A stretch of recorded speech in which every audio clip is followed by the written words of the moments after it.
The Star Wars galaxy has over 3.2 billion planets. Here, we'll try to cover some of the most notable ones one by one. We'll start off in the core worlds and slowly move from the mid-rim to the outer rim and the unknown regions. Let's get right into it. The core worlds. Alderaan was known as the Jewel of the Core World, and it is famous for its stunning landscapes, majestic mountains, and sparkling oceans. A peaceful planet, it was inhabited primarily by humans who valued diplomacy, education, and the arts. If Alderaan were a person, it would be the one hosting charity galas while sipping on the finest Corellian wine. It was ruled by the House of Organa, with Queen Breha and Bail Organa leading the way, two figures so noble that even their tea parties were probably diplomatic events. But Alderaan's beauty and culture couldn't save it from becoming a tragic footnote in the galaxy's history, as Grand Moff Tarkin decided to use it as a demonstration of the Death Star's firepower. And we all know how that went down. Let's just say, if you were planning a vacation to Alderaan, you might want to consider Scarif instead. Oh wait, bad idea. Coruscant, the core world. Imagine modern Singapore, a sprawling metropolis full of skyscrapers, but it's engulfing the entire planet, so wherever you go, it's just skyscrapers and you get neck pain from always looking up at them, while also flying around in spaceships. Then, this is it. Welcome to Coruscant. It is the political, cultural, and economic hub of the galaxy, a place where skyscrapers reach so high that they probably scrape passing star destroyers. It's the home of the Galactic Senate, where politicians from across the galaxy gather to argue, make grand speeches, and occasionally plot the rise of a dark empire. If that wasn't enough excitement, it's also where the Jedi Temple was located before it got redecorated by Darth Vader in that chic burning rubble style. The upper levels of Coruscant are where the rich and powerful live, while the lower levels are a bit like the galaxy's basement, a dark, dangerous place filled with criminals, outcasts, and probably more than a few rancors. So remember, kids, don't take shortcuts through the underworld unless you have a good blaster at your side. Corellia is a planet that's always on the move, a place where speed and skill are everything. Located in the core worlds, Corellia is famous for its sprawling shipyards where some of the most iconic vessels in Star Wars history were born. If you've ever marveled at the sleek lines of the Millennium Falcon or the sheer power of a Star Destroyer, you can thank Corellia's world-class engineers and shipbuilders. The planet itself is a mix of urban sprawl and industrial might, with factories pumping out starships and speeders at a breakneck pace. Corellians are known throughout the galaxy for their exceptional piloting skills, and their reputation as daring smugglers and hotshot racers is well earned. People like Han Solo, the planet's most famous son, embody the Corellian spirit, brash, fearless, and always ready to take on the next big adventure. The cityscapes of Corellia are a chaotic blend of towering buildings and bustling shipyards, where deals are made, ships are built, and fortunes are won or lost in the blink of an eye. Kuat, located in the core worlds, is home to the famous Kuat Drive Yards. These massive orbital shipyards are responsible for producing some of the most iconic warships in the galaxy, including the Venator, Star Destroyers, and Super Star Destroyers for the Galactic Empire. Kuat is one of the most heavily industrialized planets in the galaxy, with its orbital shipyards circling the planet like a massive belt. The planet's economy and society revolve entirely around the production of ships, making Kuat a critical hub of galactic military power. Kuat's wealth and power are controlled by a series of noble houses, each vying for control of the shipyards and the immense profits they generate. Despite the planet's industrial dominance, Kuat's surface remains a relatively pleasant, temperate world, with much of the shipbuilding activity occurring in orbit. Alsacan, a prominent core world, is celebrated for its heritage, advanced civilization, and a history that rivals even the galactic capital of Coruscant. Positioned along the Perlemian trade route, Alsacan prospered early in galactic history, growing into a major cultural and economic power, and also being a founding member of the Perlemian trade route. Its society was known for its elegant architecture, rich art traditions, and an aristocratic ruling class that saw itself as the rightful leader of the galaxy, a vision that would eventually spark centuries of conflict. For thousands of years, Alsacan and Coruscant engaged in a series of brutal conflicts known as the Alsacan Conflicts. These wars were fueled by Alsacan's desire to challenge Coruscant's supremacy and establish its own influence over the Republic. Alsacan saw itself as an enlightened world with a unique political and philosophical identity distinct from Coruscant's bureaucratic republic. Despite its formidable military and wealth, Alsacan was ultimately unable to dislodge Coruscant as the galactic center of power, and the conflicts gradually faded into history, leaving the planet's ruling houses with a complex legacy of both pride and rivalry. It stayed as a core part of the Republic and was subjugated under Imperial rule before being freed once again by the New Republic. Duro is an ancient and storied planet within the core worlds, known for its vast industrial prowess, rich history, and influential role in galactic trade and technology. Orbiting close to the Corellian trade spine and the Hydean Way, two major hyperspace lanes, Duro became a pivotal world in the Republic's early expansion, transforming it into a hub for advanced starship manufacturing and spacefaring innovation. The Duros people, or how I call them, volleyball heads, are the planet's native species. They were among the galaxy's earliest explorers with a natural affinity for space travel and engineering, leading them to construct some of the earliest hyperdrive-equipped vessels. Due to extensive urbanization and industrial activity, Duro's surface was ravaged by pollution, forcing most of its population to move into sprawling orbital cities. These massive space stations are feats of engineering, housing factories, trade deposits, and residential areas that hover high above Duro's toxic, largely abandoned landscape. The most well-known Duros is certainly Cat Bane, the legendary bounty hunter who was introduced in the Clone Wars TV series. The Colonies. Fondor, located in the Colonies region, is a vital industrial world known for its massive orbital shipyards. These shipyards are some of the most advanced in the galaxy, producing capital ships, star destroyers, and countless other vessels for both the Galactic Empire and later the First Order. Fondor's economy revolves entirely around its shipbuilding industry, with most of the planet's surface covered in sprawling factories, smelters, and assembly plants that fuel the construction of massive fleets. Despite its industrial might, Fondor's planet-side environment is heavily polluted, with much of the surface consumed by industrial complexes. Life on Fondor is dominated by the shipbuilding industry, with its citizens either working directly in the shipyards or in supporting roles within the sprawling industrial infrastructure. The population is very loyal to the Empire, as a lot of settlers came there during the Imperial era. The Inner Rim. Jakku is a desert planet where the sun is always shining and the sand is always blowing in your face. Sounds very familiar, doesn't it? Well, that's because it's like Tatooine's scrappy little brother. Once upon a time, Jakku was the site of a massive battle between the New Republic and the remnants of the Empire, which is why it's now littered with the wreckage of Star Destroyers, TIE Fighters, and other assorted debris. It's like paradise. If your idea of paradise is digging through the trash for something valuable, as a scavenger, that is. The planet is home to Rey, the scavenger-turned-Jedi who spends her days climbing through the wreckage and her nights wondering who her parents are. Spoiler alert, it's complicated. Jakku might not have much going on for it in terms of luxury or comfort, but it's the place where Rey starts her journey to becoming one of the galaxy's greatest heroes. Plus, it's where we learn that you can, in fact, make a living selling parts of old spaceships for food. Just don't expect a gourmet meal. The jungle moon of Duxon, close to Onderon, is known for its constant rains and dangerous predators like bomas, drexels, and zakegs, forcing its inhabitants to remain armed. Its proximity to Onderon allows both moons to share a part of the same atmosphere, leading to periodic migrations of predators to Onderon, sparking the Beast Wars. Throughout history, Duxon served as the battleground and stronghold for numerous factions. After the Beast Wars, Jedi Master Arkajeth relocated the sarcophagus of Sith Lord Freedon Nad to Duxon to prevent its influence on Onderon. Mandalore the Indomitable was later killed by Duxon's beast following the Great Sith War, and Mandalore the Ultimate later established Duxon as a Mandalorian base, using it to launch attacks on the Republic during the Mandalorian Wars. Jedi Revan ultimately defeated the Mandalorians on Duxon in a bloody battle, with the Republic suffering heavy losses. Remnants of this Mandalorian stronghold were later rebuilt by Canderous Ordo, who took on the mantle of Mandalore and trained new Mandalorians on Duxon during the Onderon Civil War, where they allied with the Jedi Exile. Over time, Duxon became a pilgrimage site for Darkside followers.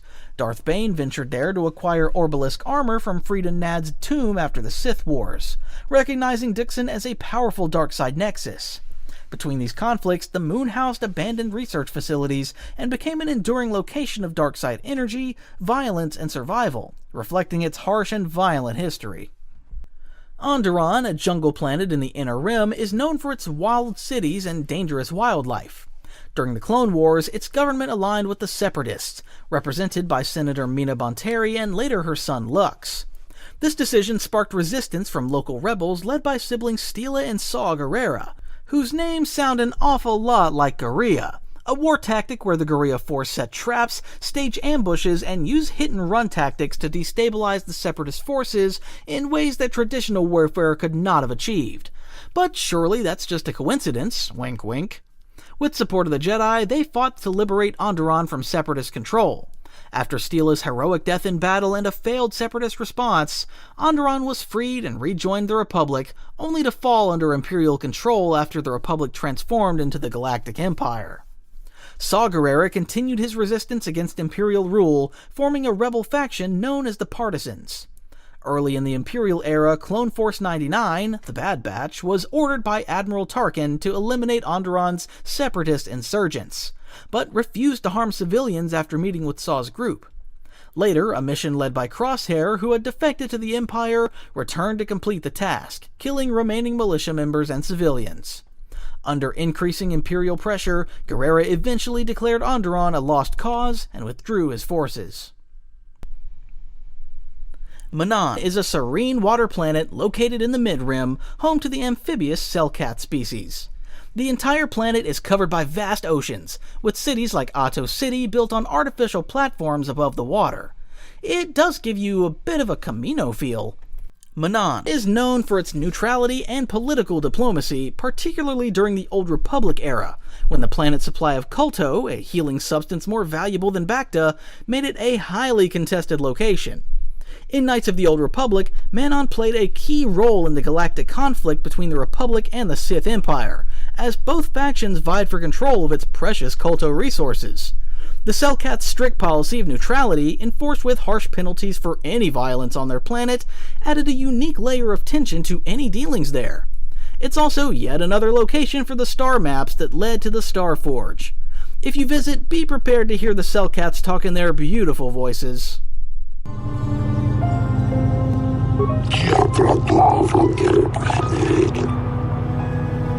The expansion regions. Umbara, often called the Shadow World, is one of the eeriest planets in the galaxy. Located in the Ghost Nebula, this world is covered in perpetual darkness, with the only light coming from bioluminescent flora. The planet's atmosphere is toxic to most species, so breathing masks are a must for most visitors. Its dense, foggy forests filled with dangerous predators create a hauntingly beautiful yet lethal landscape. Umbara is most famously known for the Battle of Umbara, where the 501st Legion, alongside other legions, led by General Pong Krell, try to capture the planet. Krell's cruel and reckless tactics lead to heavy losses for the clones, and it's revealed that he was trying to betray the Republic. It's also where Waxer dies because Krell has two legions going up against each other, stating that Umbarans had taken clone armor as disguise. And for that, Krell deserved to die for it. The Umbara arc in the Clone Wars series is one of the darkest and most tragic storylines, highlighting the intense fog of war, both literally and morally. The Mid-Rim. Kashyyyk is the homeworld of the Wookiees, including everyone's favorite walking carpet, Chewbacca. This forested planet is covered in towering trees, some of which are kilometers high, with Wookiee villages built into the canopies. If you've ever wanted to live in a treehouse, Kashyyyk is the place for you. Just be prepared to deal with being enslaved by the Empire into work labor. The Wookiees are known for their strength, loyalty, and incredible combat skills, making them formidable allies in the fight against the Empire. During the Clone Wars, Kashyyyk becomes a key battleground, with the Wookiees teaming up with the Jedi to repel the droid armies. Unfortunately, after the rise of the Empire, many Wookiees are enslaved and forced to work in labor camps, which often ends up being the fate of Wookiees in all Star Wars media, from games like Knights of the Old Republic to Solo, a Star Wars story. Trandosha, a rugged and wild planet in the Mid-Rim, is home to the fierce and warrior-driven Trandoshan species. Covered in dense jungles, rocky mountains, and vast savannas, its ecosystems are teeming with dangerous wildlife, providing ample training grounds for young Trandoshans who embrace the planet's intense culture of hunting and combat. The Trandoshan people follow a unique religion centered around the Scorekeeper, a deity who judges each Trandoshan based on their accomplishments in hunting and battle.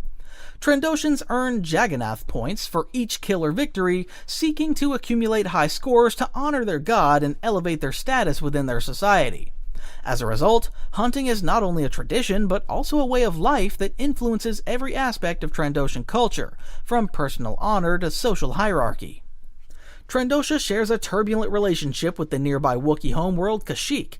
The Trandoshans view the Wookiees as worthy prey, and a long-standing animosity has fueled raids and hunts on Kashyyyk's forested surfaces. Under the Galactic Empire, Trandoshans were often employed as slavers and bounty hunters, capitalizing on their hunting skills to capture Wookiees and other species for Imperial labor camps.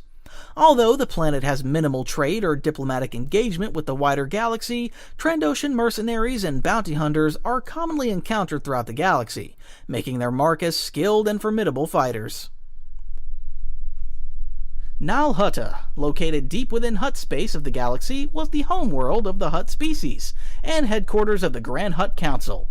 Nal Hutta was a major haven for both the Hutt clan and other criminal elements of the galaxy, located far from galactic authorities. Its terrain was largely bloated swamps and bogs coated in greasy rains, which is quite fitting as the homeworld of the Hutts, one of the most disgusting-looking species in Star Wars. It's quite clear that they were like, yeah, the Hutts look like they take swamp baths and smell like poop.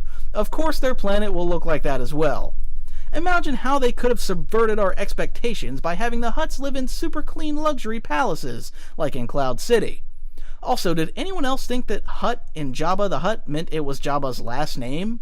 That was quite a revelation for 10-year-old me when I found out it referred to his species and not that he's some weird Dutch alien slime called Jabba the Hutt. Like, why is he called Jabba the Hutt? Is it because he's the greatest Hutt? You don't see Obi-Wan walking around as Obi-Wan the Human, or Cham Syndulla as Cham the Twi'lek. Just me having these thoughts? Okay. Nar Shaddaa, known as the Smuggler's Moon, orbits the Hutt homeworld of Nal Hutta and embodies the gritty underbelly of the galaxy. Covered from surface to sky in neon-lit towers, grimy alleys, and bustling spaceports, Nar Shaddaa is a sprawling ecumenopolis that rivals Coruscant, yet with none of the order or sophistication. This moon's atmosphere is thick with pollution and filled with the constant hum of ships, machinery, and countless species from across the galaxy. It's a place where laws mean little, being ruled by crime lords, syndicates, and the Hutts. One of the most notable events from the EU was Galen Marek, or also referred to as Starkiller, going to Nar Shaddaa to find Ram Kota. He tracked down the blind, disillusioned Jedi General Ram Kota at the Undertow Cantina, where they faced off against Imperial forces. Despite Kota's doubts about resisting the Empire, Starkiller convinced him to help provide the necessary contacts to start assembling a rebellion against the Empire. And for the rest of the story, wait for my new series covering the stories and campaigns of the Star Wars games. Let me know down below if you'd like to see something like that.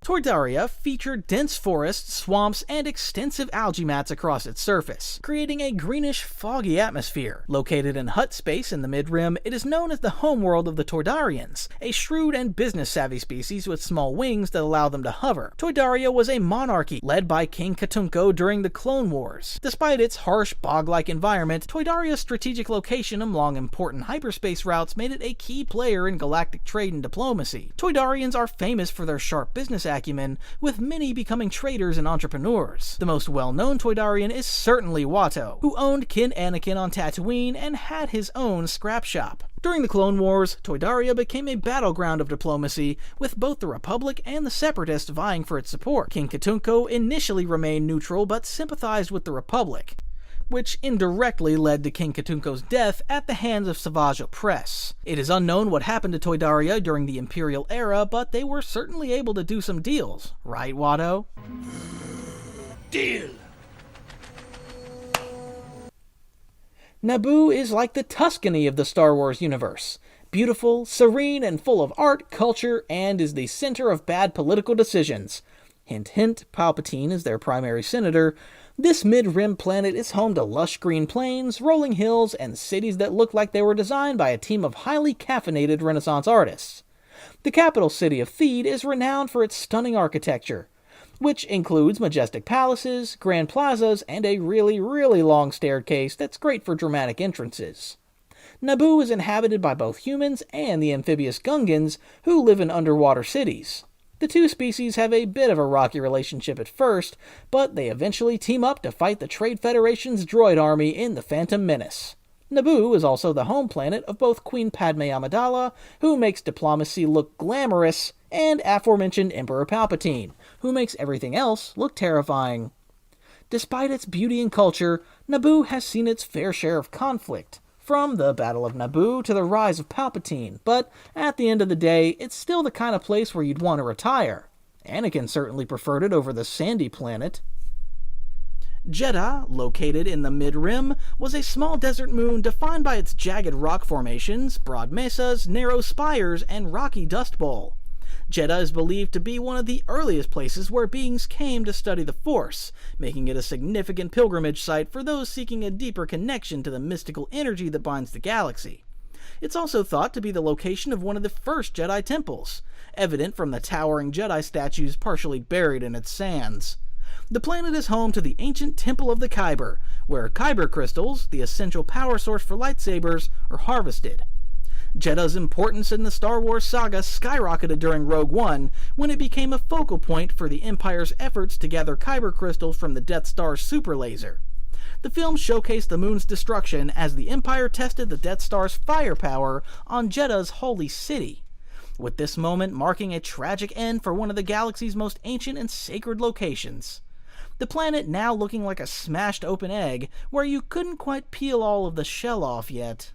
Malastare, located in the Mid-Rim, is a diverse planet known for its pod racing circuits and its significant fuel production industry. The planet's surface is divided into dense forest, rugged mountains, and expansive deserts. The planet is home to the Dugs, a proud and aggressive species known for their quick tempers and most notably for walking on their arms and using their legs as arms. This gives them a unique advantage in pod racing due to their positioning in the pod. The most famous Dug is Sebulba, a ruthless pod racer who competed against Anakin Skywalker in The Phantom Menace. In addition to its pod racing fame, Malastare is a major source of fuel, particularly quadrantum, which is essential for powering starships. This makes Malastare a valuable planet economically, with the Republic and later the Empire relying on its fuel exports. Malastare also played a role in the Clone Wars, where a long-thought extinct species was awakened after a battle against the droid army. The Zillo Beast, a massive creature with scales hard enough that they can't even be penetrated by lightsabers. The beast was subdued and brought to Coruscant for experimenting. Later, a cloned version appeared in Mount Tantus. Bracca is a desolate, inhospitable, industrial planet located in the Mid-Rim, covered almost entirely by massive shipyards and scrapyards where decommissioned starships are dismantled and salvaged for parts. Once a bustling hub for the Galactic Republic, Bracca became a graveyard for ships from the Clone Wars, with thousands of broken-down Venator-class Star Destroyers and other Republic-era vessels scattered across its surface.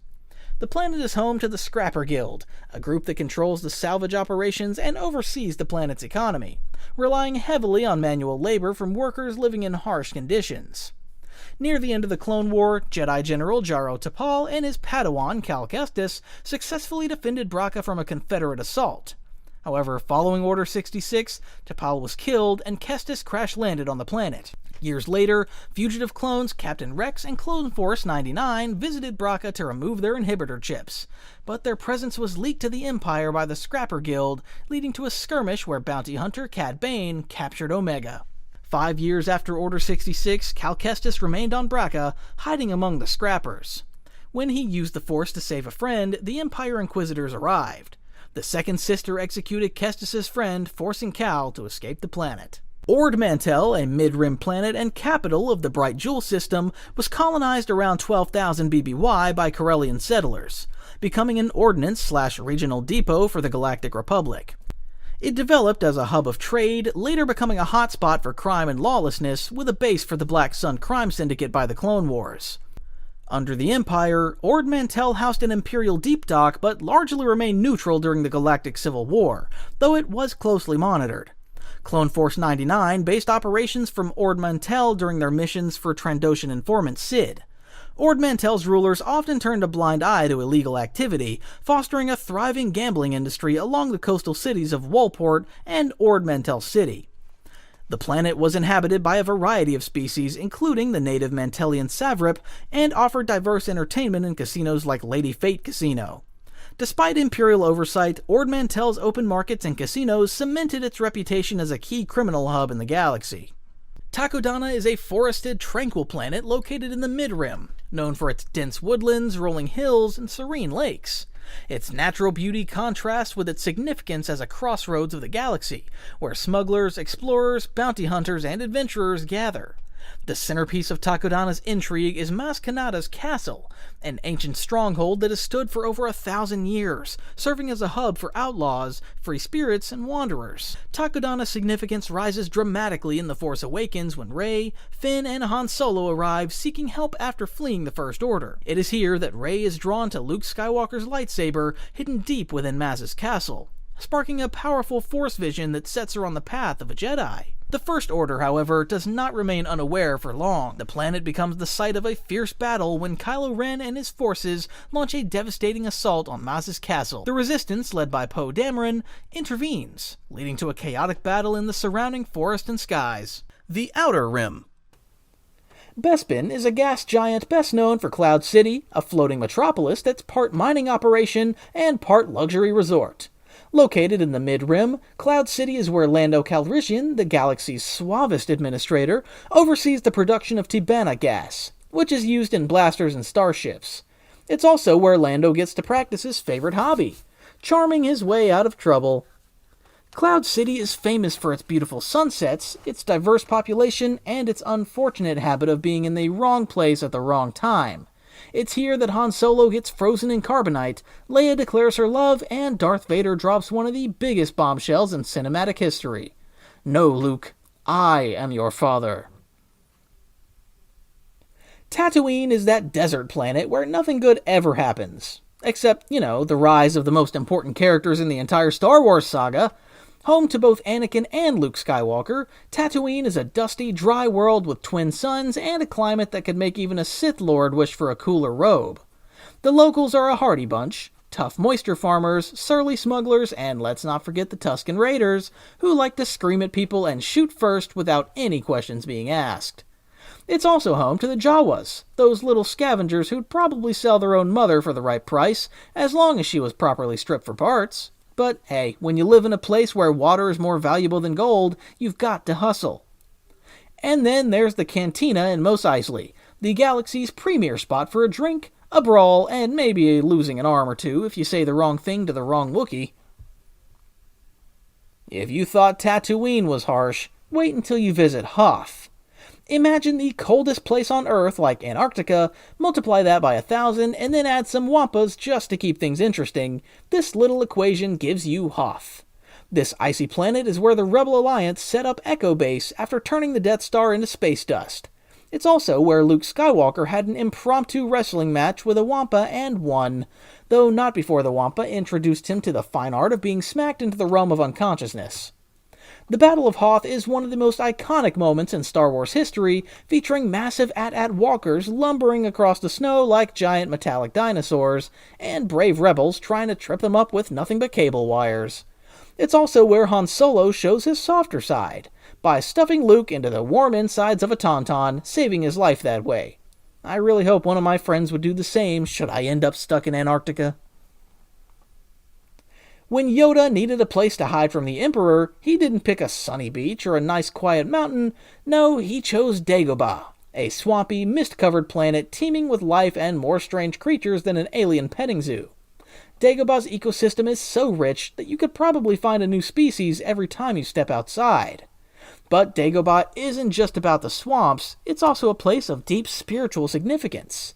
The planet is strong with the Force, and it's where Yoda trains Luke Skywalker, helping him confront his fears and learn the ways of the Jedi.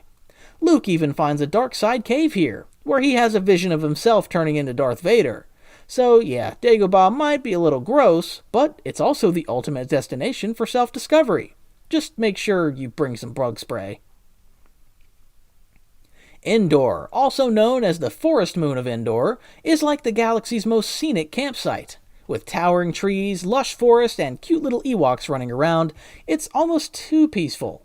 Until you remember that it's also where the Empire built the second Death Star.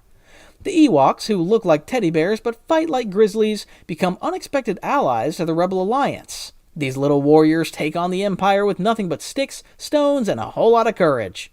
Who knew that the downfall of the Galactic Empire would be aided by what amounts to an army of vicious stuffed animals? The Battle of Endor is the climax of the original Star Wars trilogy, where the Rebel Alliance and Ewoks team up to take down the Death Star's shield generator, leading to the destruction of the second Death Star and the ultimate defeat of Emperor Palpatine. It's also where Darth Vader redeems himself by saving Luke from the Emperor, proving that even the darkest of villains can have a change of heart, right before they throw an evil overlord down a reactor shaft. Mustafar is a planet that looks like it came straight out of a nightmare. Located on the fringes of the Outer Rim, this volcanic world is a fiery landscape of molten lava rivers, constant volcanic eruptions, and suffocating heat. Most famously, Mustafar is where Anakin Skywalker's fate was sealed. After turning to the dark side, Anakin faced his former mentor, Obi-Wan Kenobi, in an epic lightsaber duel across the planet's burning landscape. Their fight raged across catwalks, lava flows, and crumbling structures, until Anakin was left mutilated and burned, solidifying his transformation into the fearsome Sith Lord we all know and fear. Later, Mustafar became the site of Darth Vader's imposing fortress, where he brooded over his painful past, surrounded by the inferno that mirrored the darkness within him. Nur is a watery, storm-swept moon located in the Mustafar system, best known for being the home of the Fortress Inquisitorius, the base of operations for the Empire's Inquisitors.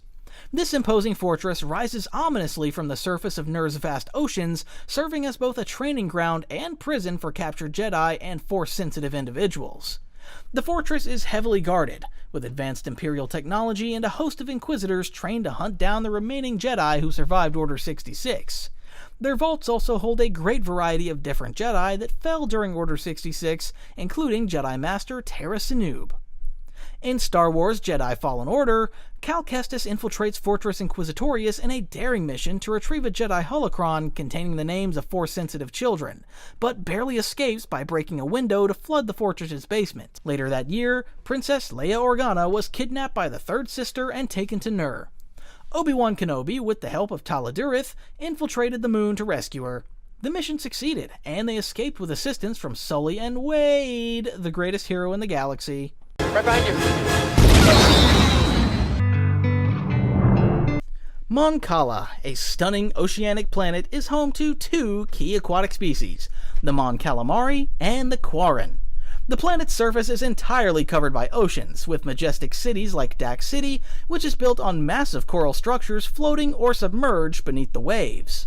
The Mon Calamari are known for their shipbuilding prowess, and their massive star cruisers became essential to the rebel fleet during the Galactic Civil War. Mon Cala's political history is rich, often centered around the rivalry between the Mon Calamari and the Quarren. This tension is seen in the Clone Wars series, where a civil war breaks out after the assassination of the Mon Calamari king. Jedi and Republic forces intervene to restore peace, with Prince Lichar eventually uniting both species under his rule. Mon Cala later plays a significant role during the rebellion, and Admiral Akbar, famous for the line, "It's a trap," hails from here, commanding the fleet that eventually helps take down the second Death Star in Return of the Jedi. Yavin 4. The fourth moon of the gas giant Yavin Prime might look like a peaceful, overgrown wilderness, but don't let its lush greenery fool you. This place is steeped in galactic history, covered in dense rainforests and dotted with ancient temples built by the long-extinct Massassi people. Yavin 4 served as the secret base for the Rebel Alliance at the height of their struggle against the Empire. The crumbling stone pyramids and towering jungle canopies provided the perfect camouflage for the rebellion's operations, giving them just enough time to plot the downfall of the galaxy's most terrifying weapon, the Death Star. Yavin 4's claim to fame, of course, is the climactic Battle of Yavin, where Luke Skywalker, piloting his trusty X-Wing, fired the shot that destroyed the Death Star and secured the rebellion's first major victory against the Empire. The jungle-covered ruins witnessed one of the most iconic moments in Star Wars history, the Trench Run, where a squadron of brave rebel pilots faced impossible odds to deliver that single decisive blow. Today, Yavin 4 is remembered as the birthplace of hope for the galaxy. Scarif looks like a tropical paradise, with its clear blue waters, sandy beaches, and lush islands. But don't let appearances fool you. This planet is also home to one of the Empire's most important military installations, the Imperial Security Complex. It's here that the Death Star plans are stored, setting the stage for the events of Rogue One. The Battle of Scarif is a desperate and heroic mission where a group of rebels led by Jyn Erso and Cassian Andor infiltrate the complex to steal the Death Star plans. The mission is a success, but at a great cost. Scarif's surface is destroyed by the Death Star's super laser, killing the heroes with it. Mandalore is a war-torn planet with a rich history and a warrior culture that makes even the toughest stormtroopers think twice. Located in the Outer Rim, Mandalore is a barren world with a landscape scarred by centuries of conflict. The Mandalorians are a proud people, known for their combat skills, advanced armor, and a warrior ethos that values honor above all else. Also, one of the rarest and most sought-after metals in the galaxy is mined here. Beskar, known to be strong enough to even deflect lightsaber blades. Mandalore has seen its share of turmoil, from civil wars to battles with the Jedi, and its history is marked by cycles of war and peace. The planet is also the origin of the Darksaber, an ancient lightsaber that symbolizes leadership among the Mandalorians. Whoever wields the Darksaber is seen as the rightful ruler of Mandalore, making it one of the most coveted weapons in the galaxy. In recent years, Mandalore has become the focus of renewed interest, thanks in part to a certain bounty hunter with a penchant for finding adorable green aliens. The planet's legacy of conflict, honor, and survival makes it one of the most compelling locations in the Star Wars universe, often serving as antagonists in different Star Wars media. Lothal is a terrestrial planet with a moderate climate and a mix of urban and rural areas. Located in the Outer Rim, Lothal might not seem like much at first glance, but it becomes a key location in the early days of the Rebellion. The planet's capital city serves as the administrative and commercial hub, and its economy is driven by agriculture, mining, and manufacturing. Also, it is home to the Lothcat, which is the closest thing to a Pokemon I've seen in Star Wars. Lothal gained significance during the Galactic Empire's reign as the Empire establishes a strong presence on the planet, exploiting its resources and using it as a site for military and industrial projects. But the people of Lothal are not content to live under Imperial rule, and a resistance movement soon begins to take shape. One of Lothal's most famous inhabitants is Ezra Bridger, a young Jedi who becomes a key figure in the fight against the Empire. Alongside his mentor, Kanan Jarrus, and the rest of the Ghost crew, Ezra helps to rally the local population and coordinate efforts to sabotage Imperial operations.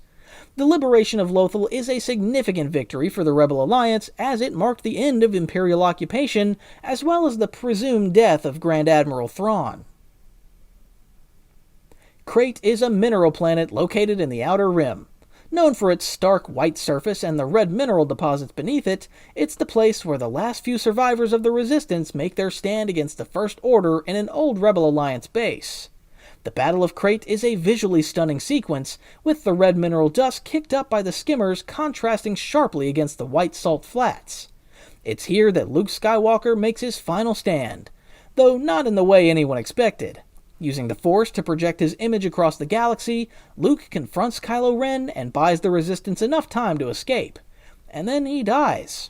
Yeah, how climactic that was. I'm not being sarcastic at all.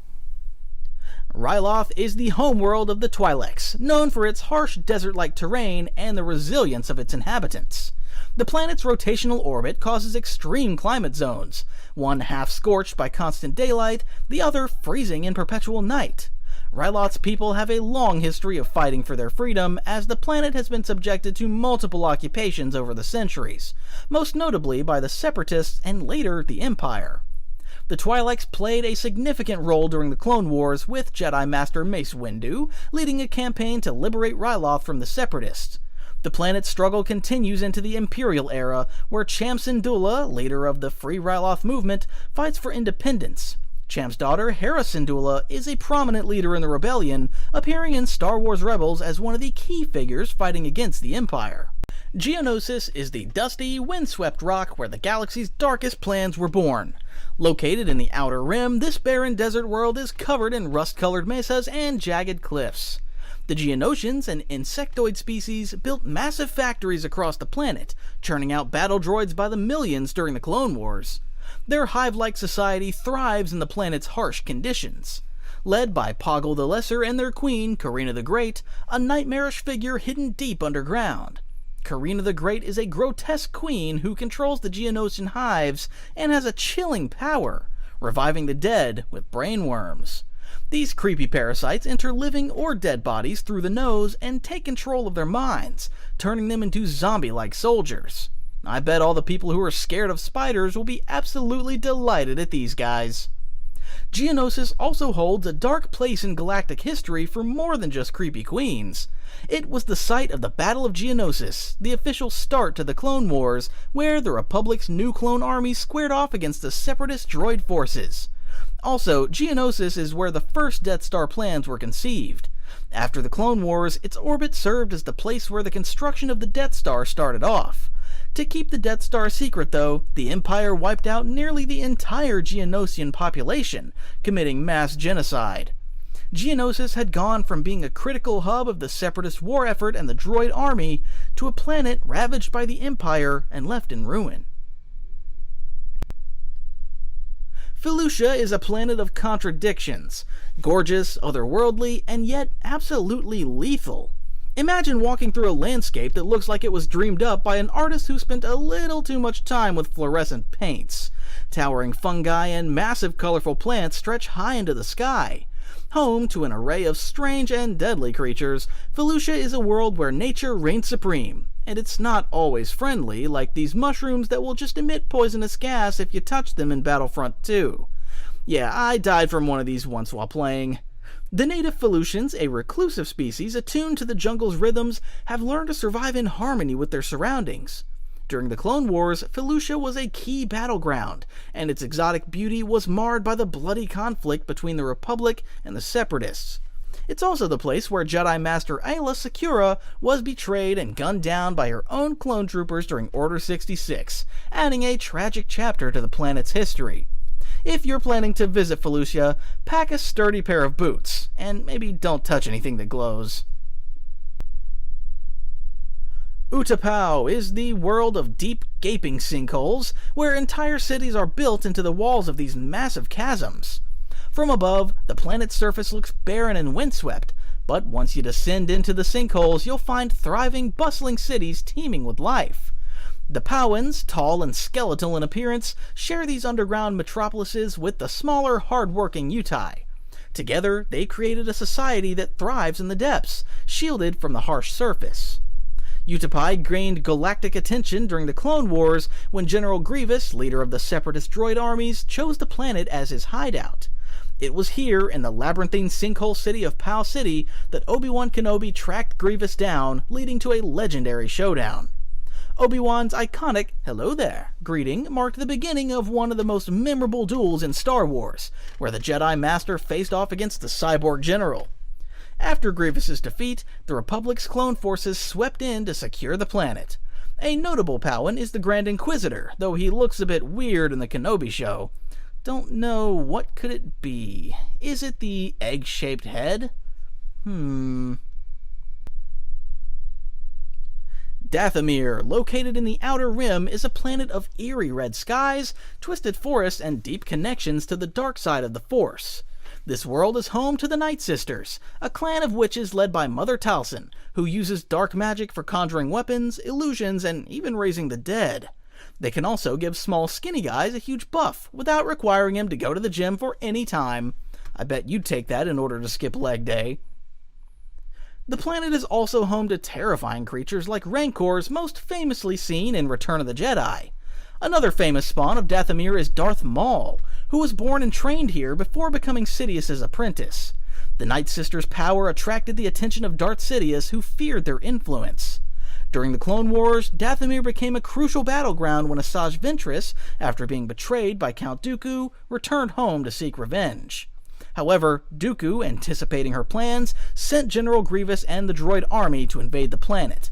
The resulting assault led to the brutal massacre of the Night Sisters, wiping out nearly all of them and leaving only a few survivors to carry the trauma of this devastating event for the rest of their lives. Seleucami, whose name translates to oasis, is a planet located in the Outer Rim. The planet, with scattered oases, was the only habitable world in its system, surrounded by dead planets and meteors. These meteors frequently struck Seleucami, forming massive craters that, over time, filled with geothermal water, creating fertile, life-sustaining pockets on the surface. The diverse terrain ranged from deserts to wetlands, attracting settlers from various species, though no native sentient species existed. During the Clone Wars, Seleucami became a battleground as Grievous and his forces landed on Seleucami to escape capture by the Republic. Clone deserter Cut Lawquane also settled on the planet with his family and later helped injured Captain Rex to fight off a crashed pod of BX Commando droids attacking the farm. Later, during the Outer Rim sieges, Count Dooku's followers began creating Morgokai clones in Seleucami's underground caverns. This led the Republic to invade Seleucami, flood the magma tunnels to destroy the clone army, securing a victory that spared most of Seleucami's infrastructure. Jedi Master Stas Ali and Commander Neo then led cleanup operations until Neo received Order 66, causing him to kill Ali on a speeder patrol. To put into context, though, her death certainly came a lot quicker than her cousin Adigalia, who was pierced through the stomach by Savage Opress's horns and then stabbed in the head by a lightsaber. Now that's a brutal way to go. Why am I comparing which death of a Jedi was more brutal? I don't know. Let's move on. Christophsis is a striking urban planet located in the Outer Rim, renowned for its gleaming crystalline structures and shimmering blue-green landscape. The planet is rich in valuable crystals, which lend to its beauty. Its towering glass-like buildings and urban sprawl give Christophsis a futuristic appearance. The planet became one of the earliest major battlegrounds during the Clone Wars. The Battle of Christophsis was a pivotal moment in the conflict, where the Republic, led by Anakin Skywalker and Obi-Wan Kenobi, launched a prolonged siege to wrest control of the planet from the Separatist droid army. The battle for Christophsis' capital is also famous for introducing Ahsoka Tano, Anakin Padawan, as she arrives in the midst of fighting to assist the Jedi. During the Empire's era, rebellious elements were traced back to Christophsis. The Empire launched a brutal crackdown, and the city of Tophin, believed to be the center of insurgency, was pacified. As an example to the population, in the capital city of Caledonia suffered heavy bombardment from 3 Imperial-class Star Destroyers. But I guess it's still better than Alderaan's fate. Florum is a desert planet known primarily as the base of operations for Hondo Ohnaka, the galaxy's most charismatic and unpredictable Weequay pirate. Located in the Outer Rim, Florum serves as a hub for various pirate factions who capitalize on the lawlessness of the region. The planet itself is barren, with its arid wastelands dotted by pirate outposts and hideouts, making it an ideal place for Hondo's less than legitimate operations. Florum appears prominently in the Clone Wars series, where Hondo captures Count Dooku, Obi-Wan Kenobi, and Anakin Skywalker in one of his many schemes. Despite his moral ambiguity, Hondo is not without charm, often allying with the Jedi when it suits his interests. He certainly has a lot of inspiration from Captain Jack Sparrow, doesn't he? Sullust, a volcanic planet in the Outer Rim, is a harsh, fiery world dominated by rivers of molten lava, jagged mountains, and a thick atmosphere filled with toxic fumes. Despite these extreme conditions, Sullustans, or how I call them, pancake faces, are the native species who thrived underground for millennia, building extensive subterranean cities to escape the planet's volatile surface. The planet's strategic importance during the Galactic Civil War made it a key target for both the Empire and the Rebellion. While the Empire attempted to control Sullust's valuable resources, the planet ultimately sided with the Rebel Alliance.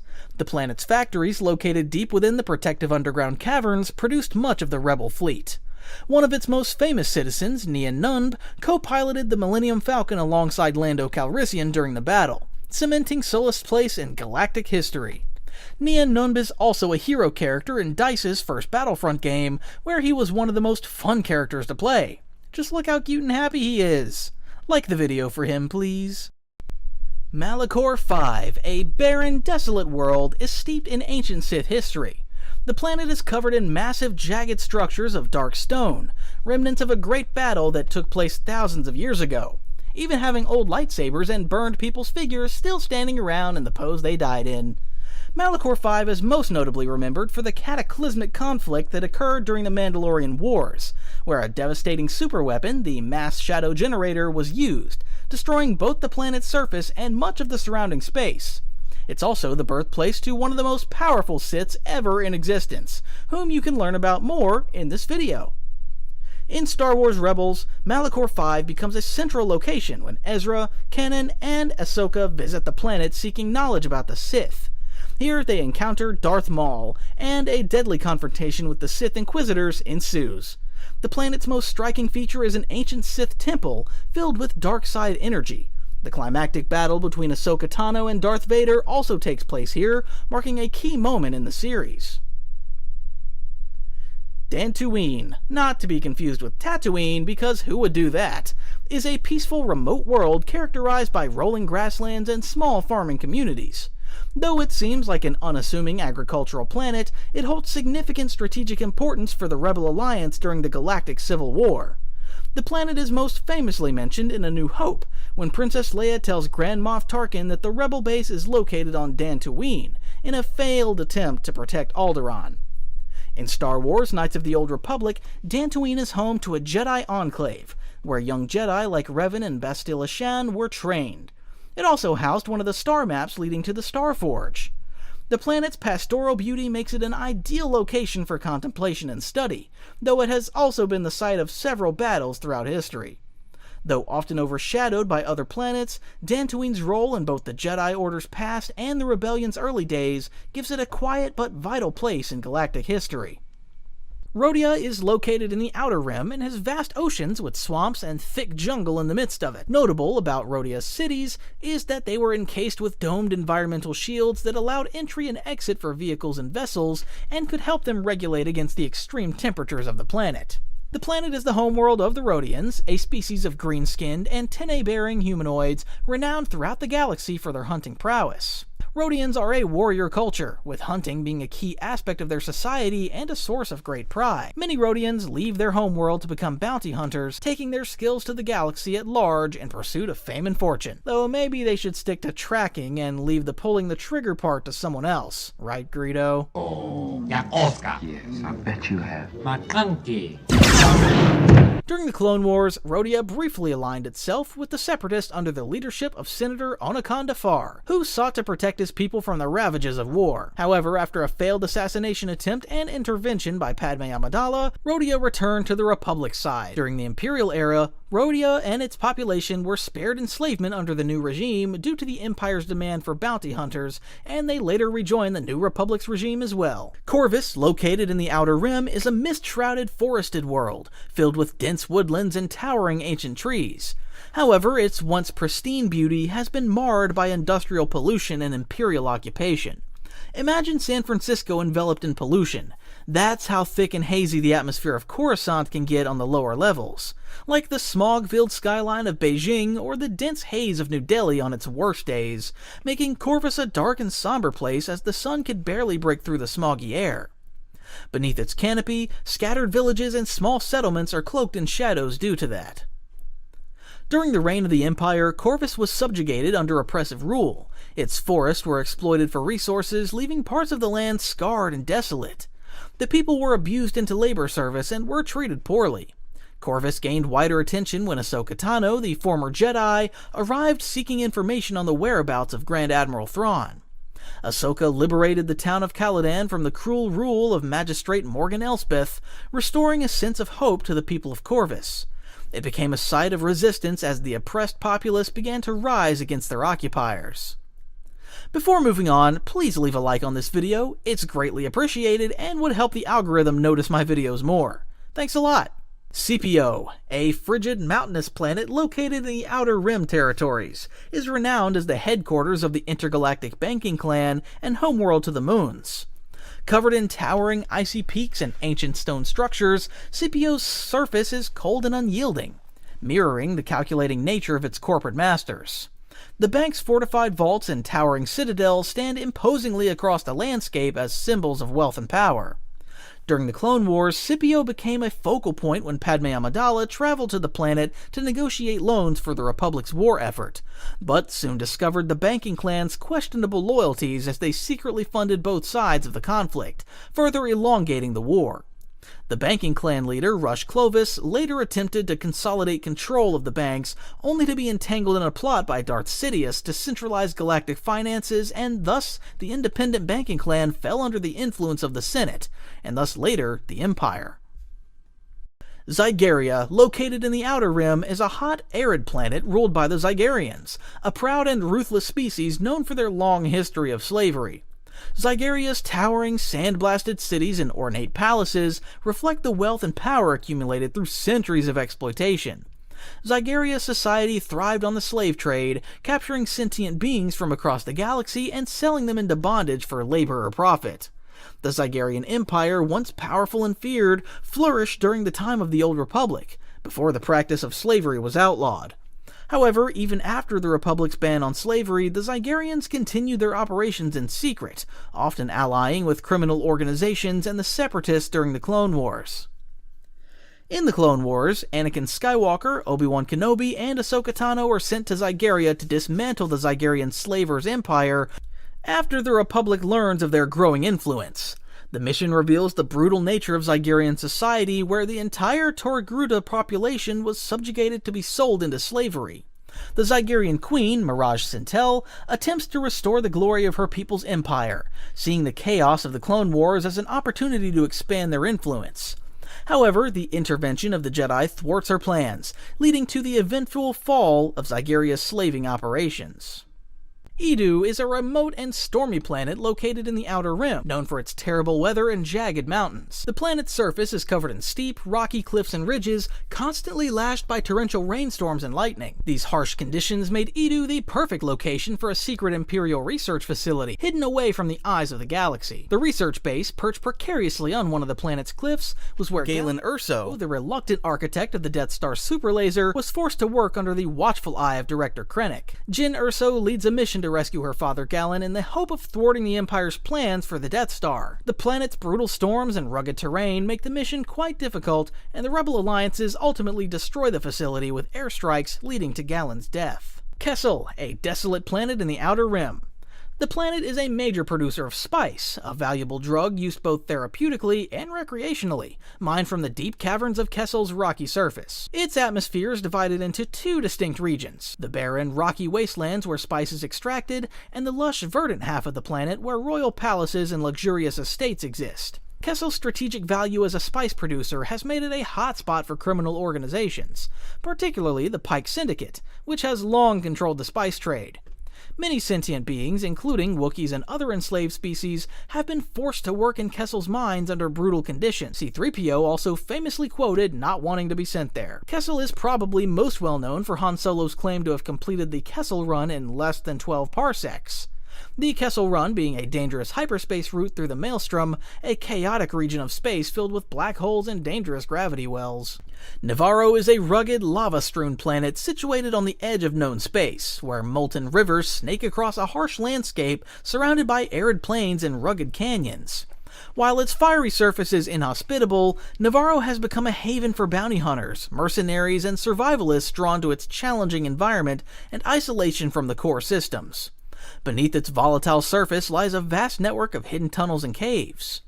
Nevarro became an important location during the rise of the New Republic due to its thriving trade and bounty hunting contracts. The Bounty Hunters Guild, under Greef Karga's leadership, operated out of a central fortress, making it a bustling hub for those on both sides of the law. The planet's significance further rose when the Mandalorian Din Djarin sought refuge there with Grogu, sparking a confrontation with Imperial remnants led by Moff Gideon. The clash altered the fate of Nevarro, and the planet, once a remote outpost, emerged as a symbol of resilience, thriving under a new order led by Karga in the aftermath of the Empire's defeat. Nathema is a barren, desolate planet located in the Sith Empire's territory, infamous for its history of destruction and its connection to the dark side. Though a devastating dark side ritual, Darth Vitiate consumed every living being on the planet, leaving it a lifeless husk devoid of any trace of the Force or vitality, making him immortal in the process. The planet's surface is now a wasteland, with crumbling ruins and dry, cracked terrain stretching as far as the eye can see. Sith and Jedi alike would come to investigate the planet, only to be repelled by its emptiness, as the complete absence of the Force left those who visited the world nearly physically ill. After the death of Vitiate's spirit, Nathema underwent a rapid transformation.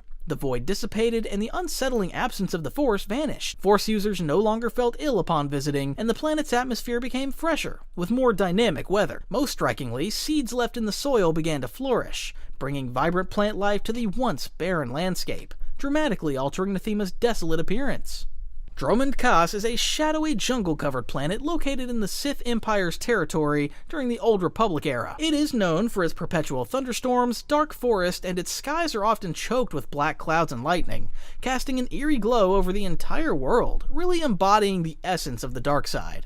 Once lost to time, Dromund Kaas became the capital of the Sith Empire under the reign of Emperor Vitiate, symbolizing the resurgence of Sith power after centuries in exile. At the heart of the planet lies Kaas City, the capital, home to the Dark Council and the Emperor's seat of power. Surrounding the city are ancient Sith temples and tombs filled with dark side energy and dangerous relics. Its jungles are untamed and filled with predators and ancient Sith experiments left to roam the wilds. During the Battle of Dromund Kaas, the hero of Tython alongside the Republic forces were able to infiltrate the Dark Temple on Dromund Kaas and kill Emperor Vitiate in a final confrontation, marking the supposed end of the Galactic War.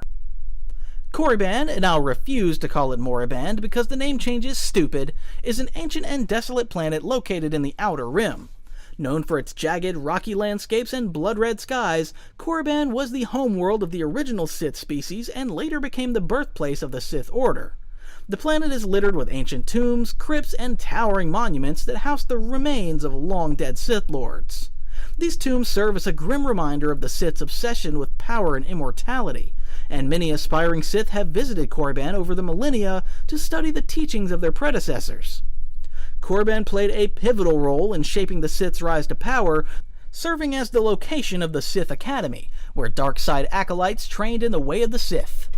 The planet has appeared in several key moments in Sith history, from the time of Darth Revan and Darth Malak in Knights of the Old Republic, to its influence in later conflicts between the Sith and the Jedi. Its atmosphere is thick with dark side energy, and those who set foot on Korriban often find themselves drawn to the malevolent dark power that permeates the planet. The allure of Korriban's dark secrets make it both a symbol of Sith strength and a tomb for those consumed by their lust of power. Taris was once a sprawling ecumenopolis in the Outer Rim, renowned for its towering skyscrapers, bustling trade, and advanced technology, almost rivaling Coruscant in its prime. Divided into distinct layers, from the affluent upper city to the crime-ridden lower city, the planet was a symbol of both prosperity and deep social inequality. The lowest levels of Taris were overrun with outlaws, mutated rat ghouls, and decaying infrastructure, creating a stark contrast to the high society above. Taris' fate changed drastically during the Jedi Civil War, when Darth Malak, in a brutal show of force, launched a devastating orbital bombardment, leveling the cityscape. The destruction left Taris in ruins, and attempts at reconstruction faltered due to its precarious ecosystem and the lingering threat of rat ghouls. Taris never fully faded from galactic memory. The Republic launched ambitious restoration projects, reclaiming Taris as a symbol of resilience and strength once again. Ossus, a remote, forested world in the Outer Rim, is one of the most sacred planets in Jedi history. Covered in ancient temples, sprawling libraries, and meditation gardens, Ossus was once a thriving hub of learning and spiritual enlightenment, where Jedi Masters taught generations of students in the ways of the Force. The Great Jedi Library, a colossal structure containing countless relics, holocrons, and artifacts, served as a beacon of Jedi wisdom until Ossus faced tragedy. The planet's fortune changed during the Sith Wars. It was bombarded by the Sith, leading to the loss of much of its cultural and spiritual heritage. To protect their legacy, Jedi Knights made desperate efforts to preserve their archives, with some relics buried deep in vaults or hidden within the forested mountains. But a lot of it also fell into the hands of the Sith. Ossus never fully recovered, its temples and libraries now lying in ruins. During the Imperial era, Luke Skywalker rediscovered Ossus and sought to rebuild its legacy, hoping to restore the lost knowledge of the Jedi Order. Koak is a wild, jungle-covered planet known for its exotic flora and dangerous fauna, where vast swathes of dense vegetation hide lurking dangers and untamed beauty. The planet's tropical rainforests are filled with towering trees, hanging vines, and enormous blooms of colorful yet often deadly plants. Koak is best known as the homeworld of the Koakian monkey lizards, mischievous creatures with high-pitched laughs and a penchant for chaos. These native animals became notorious across the galaxy when one of their kind, Salacious B. Crumb, served as a court jester to Jabba the Hutt. Beyond the monkey lizards, the forests are teeming with predatory creatures and plants with potent toxins, making Koak a favorite destination for thrill seekers, poachers, and explorers seeking rare species for trade. Telos 4, located in the Outer Rim's Quaimar sector on Hydian Way Hyperlane, was a crucial military and economic asset for the Galactic Republic. Being home to your favorite KOTOR sidekick, Carthonasi, the planet hosted the Jedi Agricultural Corps. During the Jedi Civil War, Sith forces under Darth Malak devastated Telos' surface through orbital bombardment, following a demand for surrender. To recover, the Republic initiated the Telosian Restoration Project in 3955 BBY, building Citadel Station to revitalize the planet, and it ultimately transformed into a lush, nature-rich world. During the Dark Wars, the Sith forces led by Darth Nihilus attacked Citadel Station, where the exile Mitra Surik was also aboard, culminating in the defeat of the Sith Triumvirate. During the Imperial period, Telos joined a rebellion against the Empire but was suppressed, ending in yet another destructive assault on the planet, making it a scarred world. Bogano is a remote, largely uncharted planet covered in rolling green hills, large sinkholes, and abandoned ancient structures. Its isolation made it the perfect location for Ino Cordova, a Jedi Master, to hide the Vault, a structure containing ancient secrets of the Zepho, a long-lost species deeply connected to the Force. The planet is dotted with mysterious ruins and strange alien fauna, including the playful Boglings and the massive Ogdo Bogdo. Bogano's peaceful atmosphere and gentle rain create a serene environment, making it an ideal location for Jedi seeking refuge or introspection. In Jedi Fallen Order, Cal Kestis travels to Bogano as part of his quest to unlock the secrets of the Zepho Vault and retrieve a Jedi holocron containing the identities of Force-sensitive children across the galaxy. Luke Skywalker and Leia Organa also travel there to assess the planet's suitability for a Rebel Alliance base, but decided against it due to the Empire's presence on it. Zepho is a desolate, windswept planet located in the Outer Rim, once home to an ancient and highly advanced civilization known as the Zepho, who were deeply connected to the Force. The planet's surface is dotted with towering mountain ranges, sprawling plains, and ancient temples carved into the mountainsides. The remnants of the Zepho civilization are everywhere, from crumbling cities to mysterious monolithic structures, all of which suggest a once great society that fell into decline due to their obsession with the dark side of the Force. In Star Wars Jedi Fallen Order, Cal Kestis travels to Zepho in search of clues left behind by Jedi Master Ino Cordova, who had studied the planet's history in an effort to unlock the secrets of the Vault on Bogano. Cal explores the planet's ancient tombs, encountering both dangerous wildlife and remnants of the Empire, which has established a presence on Zepho in search of its hidden relics. Kobo, a rugged planet in the Outer Rim, is defined by its harsh terrain of towering mesas, jagged cliffs, and sprawling desert plains. Rich in priorite, a valuable metal, Kobo has drawn prospectors and settlers eager to carve out a living amid its treacherous landscape. Historically, Kobo held strategic significance during the High Republic era, when Jedi and Republic scientists built facilities like the Forest Array and several Jedi chambers. It was also the launching point for Jedi Knight Dagan Gera's discovery of Tenalore. In Jedi Survivor, Cal Kestis crash lands on Kobo while on the run from the Empire.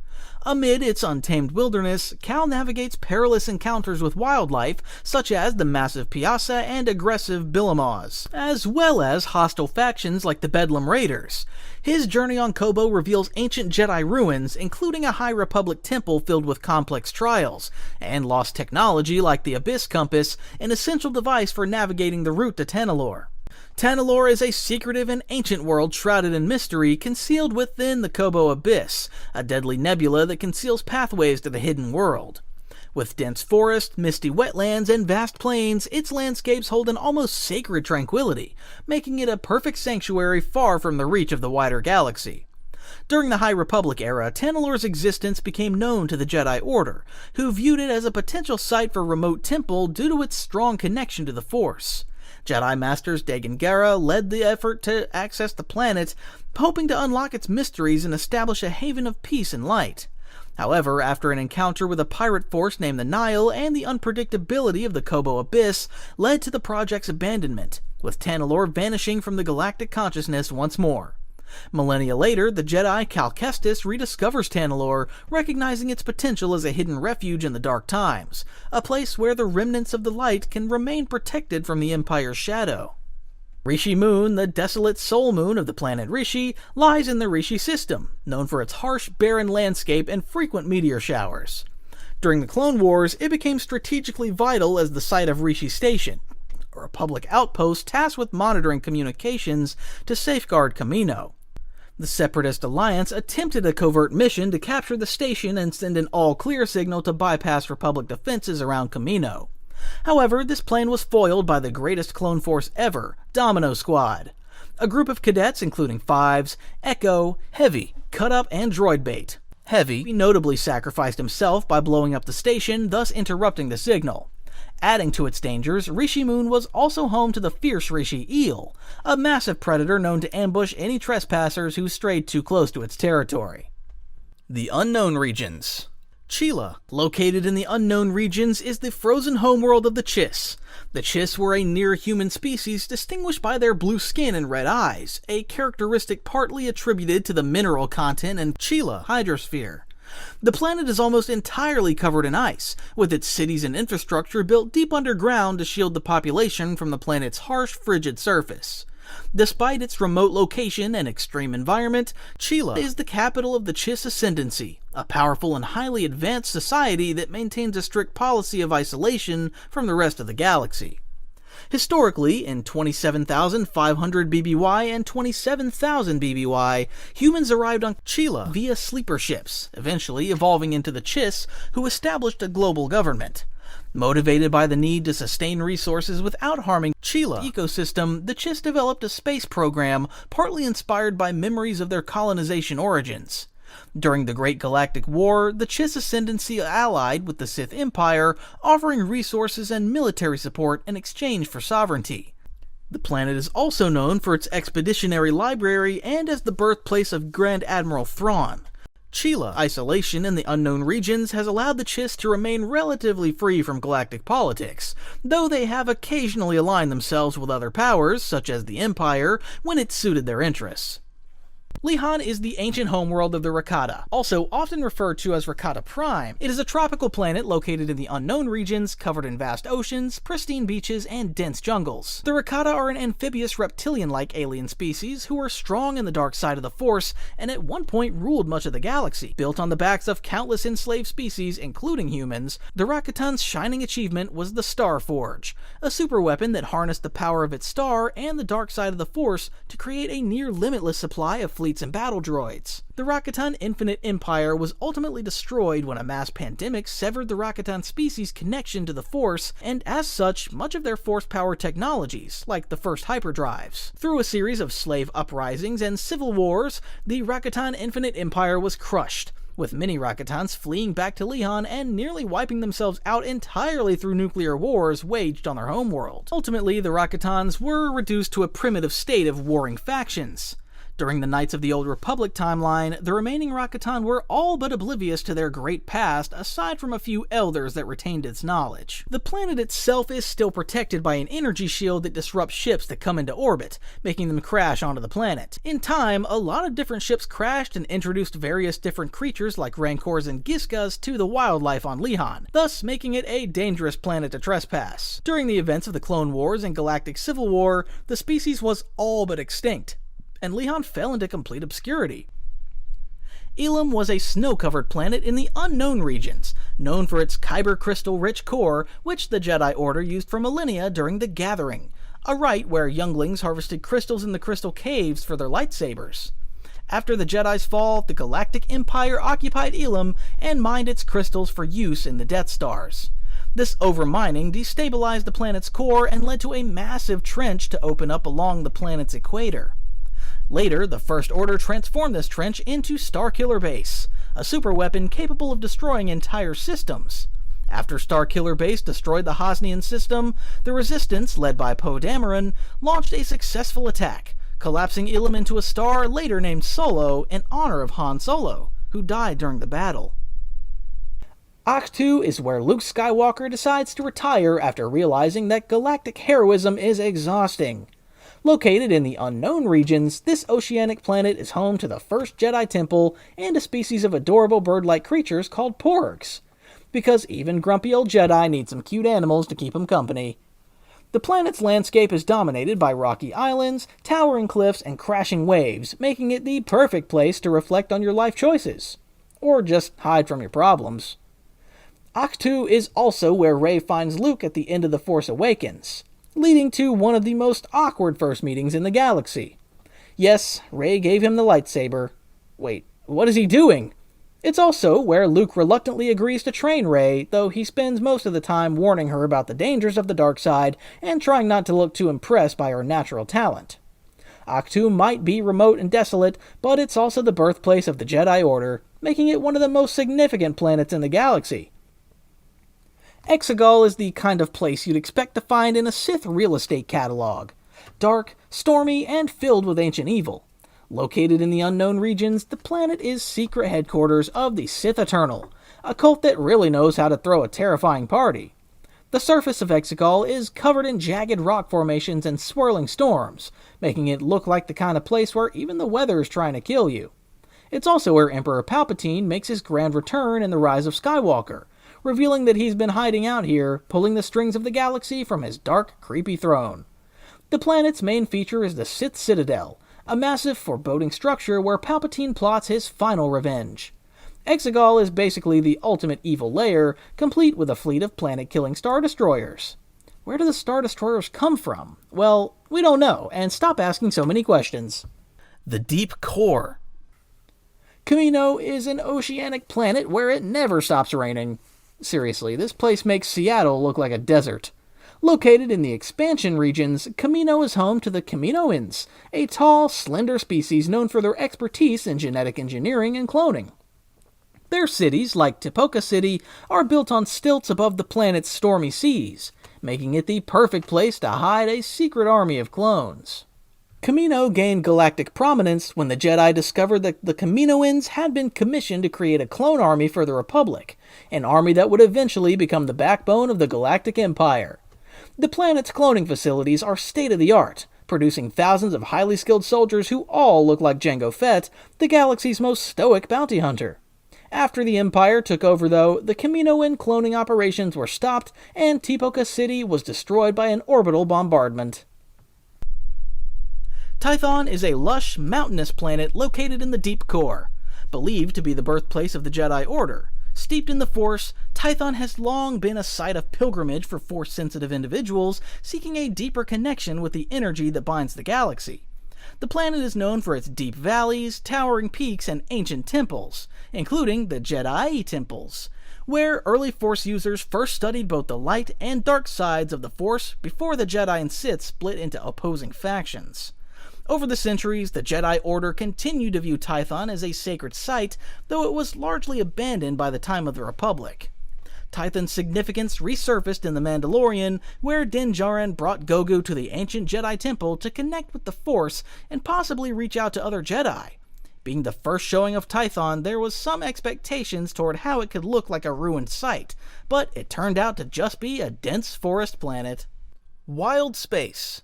Wayland is a remote, heavily forested planet located on the galaxy's edge, known for its rugged mountains and dense jungles. The jungle of Wayland was considered one of the most dangerous in the galaxy, with lurkhounds and Dryax beasts patrolling the woods. Central to Wayland's importance is Mount Tantus, a secret vault constructed by the Empire during its rise to power. Inside the Imperial facility, advanced cloning experiments were conducted, including those involving Force-sensitive children. The facility was overseen by the Empire's top scientist, Dr. Hemlock, along with other prominent researchers working on controversial genetic projects. At the end of the Bad Batch series, the base at Mount Tantus suffered heavy damage when the squad infiltrated the facility and released one of these Zillo beasts that was being experimented on. Following the destruction of the base, the Empire decided to shift resources towards completing the Death Star and closing the facility. In the expanded universe, Mount Tantus played a similar role. The planet remained forgotten until years after the fall of the Empire, when Grand Admiral Thrawn rediscovered its location. Thrawn utilized utilized the vault's resources to assemble an army of cloned soldiers,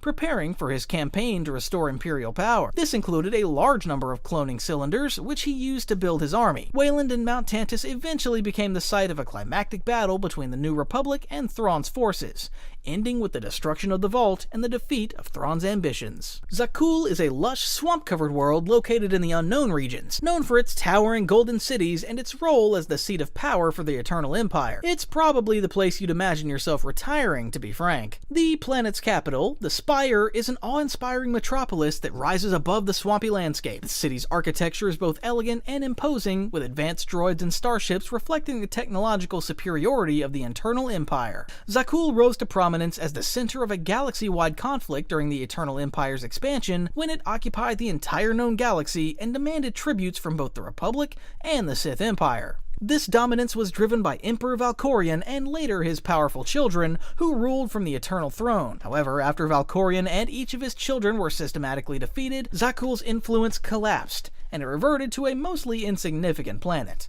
with few resources or opportunities and cut off from the Republic and galactic affairs. Zakuul was left isolated, its former empire now only a memory in galactic history. In a different reality, Mortis is a mysterious and enigmatic realm existing outside normal space and time, where reality bends to the will of its inhabitants.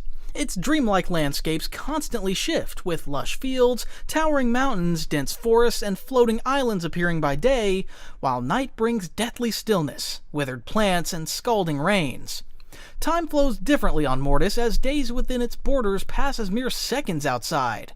It is a place where the balance between the light and dark sides of the Force is maintained by the Father, a powerful being who oversees his two children, the Son, who embodies the dark side, and the daughter, who represents the light side.